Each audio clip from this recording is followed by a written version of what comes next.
बागलाण तालुक्यातील किकवारी खुर्द येथील जवान राकेश गोकुळ काकुळते यांच्यावर शासकीय इतमामात अंत्यसंस्कार करण्यात आले। जवान राकेश यांचं पार्थिव घरी आणण्यात आल्यानंतर कुटुंबियांनी एकच हंबरडा फोडला।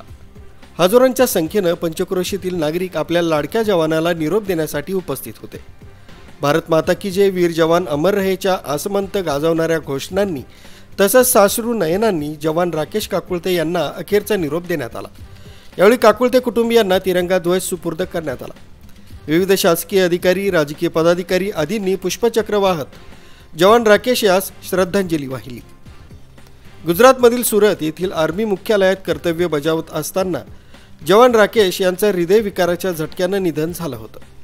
न्यूज ब्युरो, कसमध्ये अपडेट, सटाणा।